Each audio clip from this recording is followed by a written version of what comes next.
আসসালামু আলাইকুম এভরিওয়ান। অযোগ্য ভালোবাসা গল্পের 5 নাম্বার পর্ব। তো চলো বেশি কথা না বলে গল্প শুরু করা যাক। সকালে যখন ঘুম ভাঙবে তখন বুকটা কেমন কেমন জানি ভারী লাগছে। চোখ মেলে দেখি মিতু আমাকে জড়িয়ে ধরে শুয়ে আছে।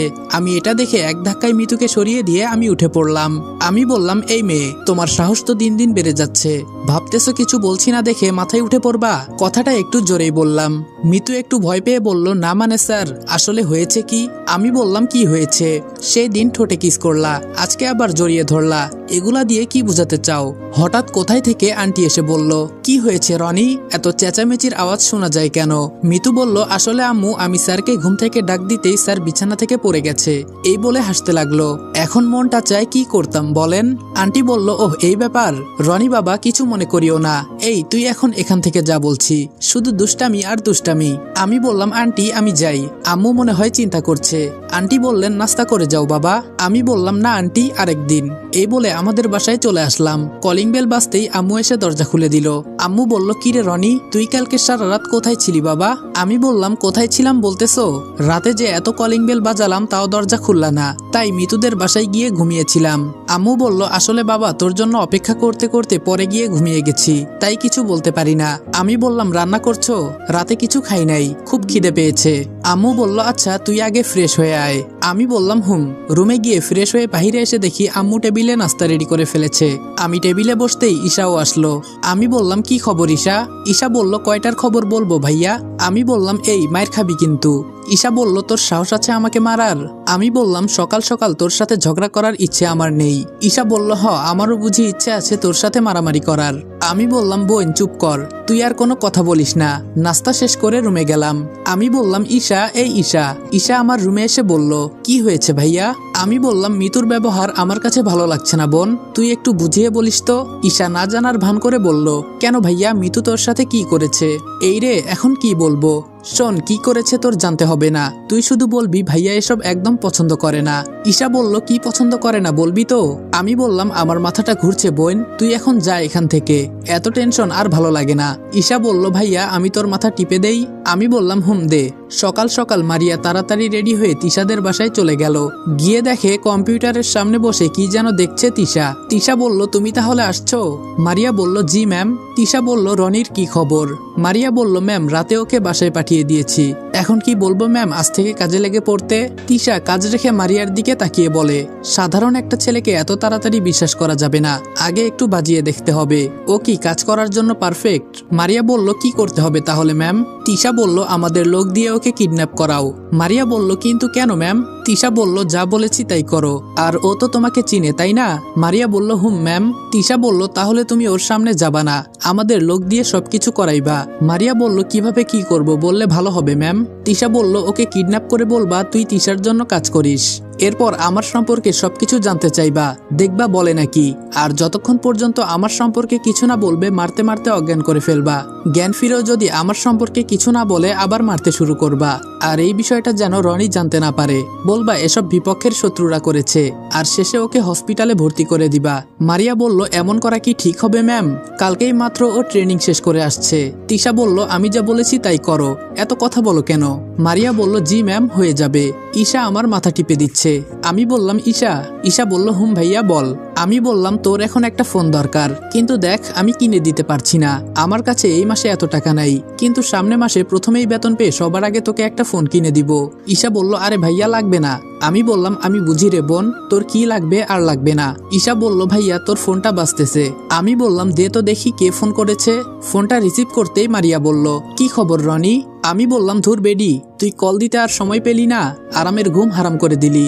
মারিয়া বলল, ইস নবাবের বাচ্চা রে, আমি তো সেই সকালে ডিউটি করতে চলে আসছি, তোর এখনো খবর নাই। আমি বললাম, আমার চাকরি আর তোর চাকরি আলাদা। মারিয়া বলল, কয়েকদিন কর বুঝতে পারবি উনি কি জিনিস, টাকা কিন্তু এমনি এমনি দিবে না। আমি বললাম, কার কাছ থেকে কিভাবে টাকা নিতে হয় তা আমার খুব ভালো করে জানা আছে। মারিয়া বলল, তাই বলে একজন মন্ত্রীর কাছ থেকে জোর করে টাকা নিবি নাকি? আমি বললাম, আরে আমি কি আর সেটা বলছি। মারিয়া বলল, তোর কথাবার্তা তো এগুলোতেই ইঙ্গিত করছে।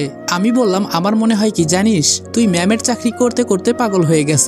মারিয়া বলল, মাত্র তো আমাকে পাগল বললি, তুই কয়েকদিন কর, পরে তুইও পাগল হয়ে যাবি। আমি বললাম, আচ্ছা মারিয়া, তোরে একটা কথা বলবো। মারিয়া বলল, হুম বল, কি বলবি? আমি বললাম আমরা তো একসাথেই কাজ করি। মারিয়া বলল করি না, করব আজকে থেকে। আমি বললাম সে যাই হোক, একই তো কথা। মারিয়া বলল এত না পেঁচিয়ে কি বলবি বল। আমি বললাম আজকে থেকে দুইজন বন্ধু হয়ে যাই, কি বলিস? মারিয়া বলল হওয়া যায়, কিন্তু তোর মুখের ভাষা একটু ঠিক করিস। আমি বললাম আমার মুখের ভাষা খারাপ নাকি? আর আপনি খুব সাধু মানুষ তাই না? মারিয়া বলল ভাই এমনি অনেক কথা বলে ফেলেছি, এখন শুন যেটার জন্য তোকে ফোন দেওয়া। আমি বললাম বল। মারিয়া বলল 10টার দিকে ম্যামের বাড়িতে আসবি। আমি বললাম ঠিক আছে, তুই এখন কি করস? মারিয়া বলল এই তো ম্যামের পেছনে দৌড়াদৌড়ি করি। আমি বললাম ভালো, করতে থাক। মারিয়া বলল আচ্ছা আমি ফোন রাখি। আমি বললাম আরে যা সাতচন্নি। মারিয়া বলল তোকে দেখে নিব। আমি বললাম আরে যা যা, আমিও দেখতে চাই। মারিয়া বলল ধুর, এ বলে ফোন রেখে দিল। ঈশা বলল ভাইয়া এই মেয়ে কে? আমি বললাম কাউকে বলবি না, সাবধান। ঈশা বলল আরে ভাইয়া বলবো না, তুই বল। আমি বললাম এই মেয়েটা হলো ওই দিন মিতুদের স্কুলে যে মন্ত্রী এসেছিল না, ওনার সেক্রেটারি। ঈশা বলল কি বললি ভাইয়া? আমি বললাম এত অবাক হয়ে লাভ নেই, আমিও ওই মন্ত্রীর আন্ডারেই কাজ করব আজকে থেকে। ঈশা বলল আমার বিশ্বাস হচ্ছে না ভাইয়া। আমি বললাম সব উপরওয়ালার ইচ্ছে। ঈশা বলল কিভাবে কি হলো ভাইয়া? হঠাৎ করে মিতু এসে বলল কি করিস ঈশা? আমি মনে মনে বললাম এই যে দেখো এসে গেছে। ঈশা বলল কিছু করি না, শুধু ভাইয়ার মাথা টিপে দিতেছি। মিতু বলল তুই নিচে যা, আমি স্যারের মাথা টিপে দিতেছি। আমি বললাম এই মিতু তোমার স্কুল নেই? মিতু বলল আছে তো স্যার, তবে আজকে যাব না। আমি বললাম আর কয়েক মাস পর যে তোমাদের পরীক্ষা, তার কোনো চিন্তা আছে? মিতু বলল স্যার পড়ি তো, আর আজকে এমনিই ভালো লাগছে না, এজন্য স্কুলে যাব না। আমি বললাম তাহলে বাসায় গিয়ে পড়ো, যাও। মিতু বলল স্যার একটা কথা বলতে এসেছি। আমি বললাম বলো কি বলবা? মিতু বলল ঈশা তুই একটু বাহিরে যাবি? আমি বুঝে গেছি মিতু কি বলবে। আমি বললাম কারো বাহিরে যাওয়া লাগবে না। মিতু তোমাকে আমি একটা কথা বলি শুনো। ঈশা আমাকে ইশারা করে বলে মিতু তুই একটু দাঁড়া, আমি ভাইয়ার সাথে কথা বলি। মিলিয়ে আমাকে শোয়া থেকে তুলে অন্য সাইডে নিয়ে গিয়ে বলে ভাইয়া দেখ মিতু আমার বেস্ট ফ্রেন্ড, ওর কিছু হয়ে যাক তা আমি চাই না, আর ও তোরে পাওয়ার জন্য এগুলো করছে। আমি বললাম পাওয়ার জন্য মানে? ঈশা বলল আরে ও তোকে ভালোবাসে অনেক আগে থেকেই। আমি বললাম ওহ তার মানে তুইও ওর সাথে জড়িত আছিস? ঈশা বলল আরে না ভাইয়া, আমি ওকে না করেছি, তারপরও বলে ও তোকে ভালোবাসে। আমি বললাম দাঁড়া, আজকে ওর ভালোবাসা বের করব, পিচি একটা মেয়ে কি সব বলে। ঈশা বলল ভাইয়া দেখ 3 মাস পর মিতুর পরীক্ষা, আর এখন যদি তাকে কিছু বলিস তাহলে দেখা যাবে উল্টাপাল্টা কিছু করে বসবে, তাই এখন কিছু বলবি না, আর আমি যদি পারি বুঝাবো নে। আমি বললাম কেন যে এই বাসায় আসতে গেলাম রে বোন? মিতু বলল এই ঈশা হয়েছে তোদের কথা? ঈশা বলল এখন চল দেখি কি বলে। আমি বললাম বোন এখন কিন্তু আমি সত্যি সত্যি কেঁদে দিব, এসব প্যারা আর ভালো লাগে না। ঈশা বলল আমার লক্ষ্মী ভাই চল, আমি আছি না? আমি বললাম আছো তো, আমাকে মারার প্ল্যান করো সবাই মিলে। ঈশা আমার কথায় হেসে ফেললো। ঈশা আর কিছুই বলল না। মিতু বলল স্যার আপনার চোখটা একটু বন্ধ করেন, আপনার জন্য একটা সারপ্রাইজ আছে। ঈশা আমাকে ইশারা করে বলল করে নে, আমি আছি কিছুই করবে না। আমিও ঈশার কথা মতো চোখটা বন্ধ করতে একটু পর আন্দাজ করতে পারলাম আমার হাতে মিতু কি জানি পরিয়ে দিল। চোখ খুলে দেখি এটা একটা ঘড়ি, তবে খুব সুন্দর সেটা। মিতু বলল স্যার পছন্দ হয়েছে? আমি বললাম এসবের কি দরকার ছিল? মিতু বলল আমার বরের হাতটা খালি খালি লাগে তাই দিলাম। আমি বললাম তোমার বরের হাত মানে কি সব বলছো? ঈশা বলল আরে ভাইয়া বর মানে বড়াই করে তোর হাতে মিতু ঘড়ি দিয়েছে, মিতু জানে তুই এই ঘড়ি খুলবি না, এটাকে বলে বড়াই। আমি বললাম কিন্তু আমি তো শুনলাম বর বলছে। মিতু বলল স্যার আপনি শুনেন একটু বেশি। আমি বললাম হয়তো। ধুর তোরা দুইজন আমাকে পাগল বানিয়ে ফেলবি, বুঝেছি আমাকে এখান থেকে যেতে হবে। মিতু বলল স্যার একটা কথা বলার ছিল। আমি বললাম আবার কি বলতে চাও? মিতু বলল বিকালে আমাকে একটু ঘুরতে নিয়ে যাবেন? আমি বললাম যদি সময় পাই তাহলে সবাইকে নিয়ে যাব। মিতু বলল স্যার সবাই না তো, আমি আর আপনি শুধু। আমি বললাম এই মেয়ে দেখো, এভাবে কথা বলছি দেখে মাথায় উঠে নাচবা না একদম। কি মনে করেছো কিছু বলি না দেখে যা ইচ্ছে তাই করবা? সাবধানে থাকবা। এই ঈশা আমি আসি রে, আমাকে এখন যেতে হবে। মিতু বলল ঈশা চল তোর রুমে। ঈশা বলল চল। আমি ওয়াশরুমে গিয়ে ফ্রেশ হতে লাগলাম। ঈশা বলল এই তুই কিন্তু ভাইয়ার সাথে আজকাল একটু বেশি বাড়াবাড়ি করছিস। মিতু বলল আমি তো তোর ভাইকে ভালোবাসি, জাস্ট এইটা বুঝাতে চাইলাম, কিন্তু তোর ভাই মোটেও বুঝে না। ঈশা বলল তাই বলে তুই সামনাসামনি এসব কথা বলবি? মিতু বলল তুই ঠিকই বুঝলি, তোর ভাই কেন বুঝে না বল? ঈশা বলল ভাইয়ার মাথা এমনিতেই খারাপ, আজকে তোকে যে কিছু বলে নাই এটা তোর ভাগ্য মনে কর। মিতু বলল কেন, আজকে তোর ভাইয়ের কি জন্য মাথা খারাপ? ঈশা বলল যা আবার ভাইয়ার কাছে, মাথায় 2টা বাড়ি দিবেনি। মিতু বলল তোর ভাইয়া কেন বুঝে না বল, আমি ওকে কত ভালোবাসি। ঈশা বলল এই এই কি করছিস, কান্দিস কেন? মিতু বলল আর কিভাবে বুঝাবো বল, আমি তো অনেক ভালোবেসে ফেলেছি ওকে, ওকে ছাড়া আমি বাঁচতে পারবো না। ঈশা বলল কান্দিস না, আমি আছি তো। তুই আগে পরীক্ষা ভালো করে দে, পরে আমি এই বিষয়ে দেখব। মিতু বলল, সত্যি বলছিস তো? ঈশা বলল, আমি তাহলে কি তোর সাথে মিথ্যা বলি? ঈশা মিতুর চোখের পানি মুছে দেয়। মিতু বলল, সত্যি তুই খুব ভালো রে। ঈশা বলল, আচ্ছা এখন স্কুলে যা রেডি হয়ে। মিতু বলল, কিন্তু ভালো লাগছে না তো। ঈশা বলল, তুই যদি A+ আনতে পারিস পরীক্ষায় তাহলে ভাইয়া কিন্তু তোরে বিয়ে করতে না করবে না। মিতু বলল, আমি অবশ্যই A+ নিয়ে আসবো, তুই দেখিস। ঈশা বলল, এজন্যই বলছি গিয়ে ভালো করে পড়। মিতু বলল, পড়বো। আমি রেডি হয়ে রুম থেকে বাহিরে হলাম। আম্মু বলল, বাবা আজকে থেকে কি জয়েন করবি? আমি বললাম, আম্মু, দোয়া করিও আমার জন্য। আম্মু আমার কপালে একটা চুমু দিয়ে বলল, দেখে শুনে যাস বাবা। আমি বললাম, আচ্ছা তাহলে যাই আম্মু। বাইরে এসে রিক্সার জন্য দাঁড়িয়ে আছি, কিন্তু কোনো রিক্সা তো পাচ্ছি না। আজকে 9টার দিকে যাইতেছি, প্রথম দিন তো, তাই একটু আগে যাওয়া উচিত। 20 মিনিটের মতো দাঁড়িয়ে আছি, কোনো রিক্সা আসার খবর নাই এখনো। হঠাৎ আমাদের বাসা থেকে নিচে 2টা মেয়ে নেমে এলো, তবে এখানে একজন বোরকা পরে এলো। বোরকা পরা মেয়েটাকে অনেক সুন্দর লাগছে। মনে মনে বললাম, ক্রাশ খাওয়া যাবে না, আমার কিন্তু ক্রাশ অলরেডি একজন আছে। বোরকাওয়ালির সাথে মেয়েটার উপর নজর পড়তেই, আরে এটা তো দেখি ফারজানা। আর বোরকাওয়ালি তাহলে মিতু? ধুর, আজকাল কি এমন ডিজাইন বোরকা বের হলো, বোরকা পরলে কাউকেই চিনা যায় না। ফারজানা বলল, ভাইয়া আজকে তো তোমাকে খুব হ্যান্ডসাম লাগছে। মনে মনে বললাম, আসলে মন্ত্রীর সাথে কাজ করব বলে কথা, তাই একটু না সাজলে হয় নাকি। আমি বললাম, ধন্যবাদ ফারজানা। মিতু বলল, আজকে আপনাকে খুব সুন্দর লাগছে। আমি বললাম, তোমাকেও ধন্যবাদ। তো স্কুলে যাবা না বলছিলে আজকে? ফারজানা বলল, স্যার, একবার বলে যাবে না আর একবার বলে যাবে। আমি বললাম, এই তো রিক্সা এসে গেছে, তোমরা 2 বোন চলে যাও, আমি আরেকটা দেখে উঠবো।